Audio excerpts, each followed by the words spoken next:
Chapter 2. The next day, I stayed inside by myself. Henry had went with his dad to bring his mom to the airport for a business trip. They wouldn't be back until late at night, so I was basically alone all day. Nobody bothered me all day, which made it extra strange when I got a call close to midnight.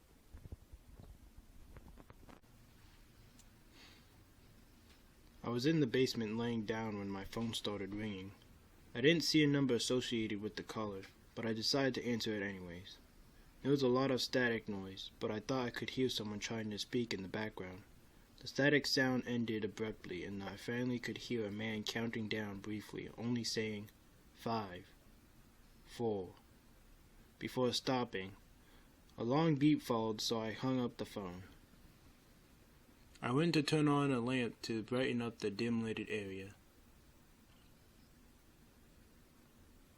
As soon as I flipped the switch, my phone rang once again. I took a deep breath and walked back over to it. At first, only the number 4 appeared on my screen, but then it quickly turned to Richard's name. I sighed in relief and answered my phone. "Hey, Richard," I started saying. "What's up?" "Thomas," Richard said. "Long time no see." I was confused at his choice of words.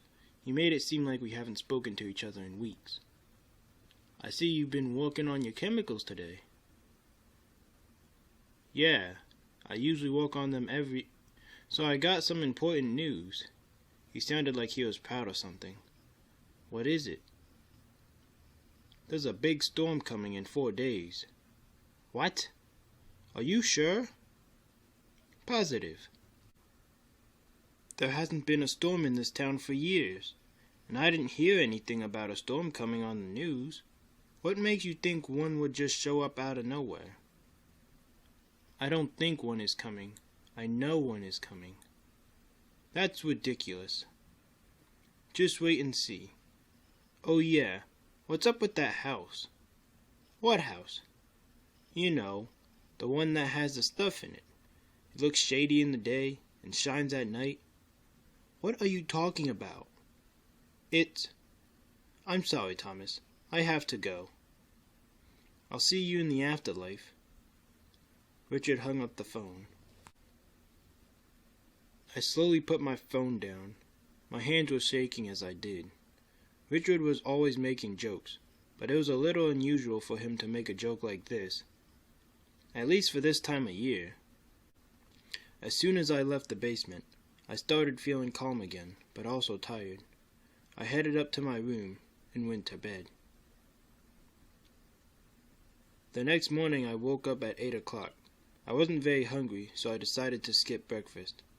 I thought about going to the basement to do more work, but Henry came into my room and told me to come outside. Richard and Suzanne were outside waiting for me. "Hey, Suzanne," I said. "Hey, Thomas," she said back. She then gave me a hug. "What did you all want me out here for?" "We just wanted to know if you wanted to go to the park with us," Henry responded. "Sure, that sounds like fun." "Great. Let's go, everyone." Henry started walking to the park and we all followed. While we were walking to the park, I decided to ask Richard about the phone call from last night. "Richard, what were you talking about on the phone last night?" "What do you mean?" Richard asked, sounding confused. "You called me last night and said something about a storm and a house." "Thomas, I don't know what you're talking about. I didn't call you last night." "Yes, you did. You called me like right before 12. "No, I didn't. I was asleep." "You did so. Stop joking around." "I'm not joking around." He took out his phone. "See, look." He showed me his call log, which backed up his claim. "I didn't call you at all yesterday." "What? That's impossible. I know for a fact I answered a call from you." I took out my phone and looked at my call log. There was no call from Richard, but there was still one from a phone that didn't have a number. It's not there. Then who was I talking to? Richard shrugged his shoulders. But I just remembered. I have to get something. Do you want to help me get it, Henry? Sure, Henry responded. We'll meet you two at the park. Richard started walking in the opposite direction with Henry. I was standing still in deep thought until Suzanne grabbed my hand and gently pulled me forward to get me to start walking again. I was surprised Suzanne didn't question the situation at all. We just walked in silence until Suzanne saw a familiar face. We got to the corner of one of the streets, and she stopped walking. Thomas, she said, look over there. I looked to where she was pointing and saw Elizabeth walking down the street. She had a smile on her face and was dressed in gray silk clothing. She also had a pale blue ribbon on her head. Hey, Elizabeth, Suzanne said. Hey, you two, Elizabeth replied. What you up to? We were just heading to the park. Oh, that's nice. I was going there too. Do you want to walk with us? I don't see why not. As we started walking to the park again, Suzanne and Elizabeth continued their conversation, but I didn't hear a word they said. I was too deep in my thought. When we arrived at the park, Suzanne and I sat on a bench close to the lake while Elizabeth sat on a swing close by it to us. I was staring up at the sky until Suzanne started talking to me. Are you okay, Thomas? She asked. I waited a brief moment to respond. Yeah, I said. I'm fine. You don't seem fine. You've been really quiet almost the entire walk. I was just thinking about last night. Can you tell me about it? Of course. So I answered a phone call that I thought was from Richard. He said a storm was coming in 4 days.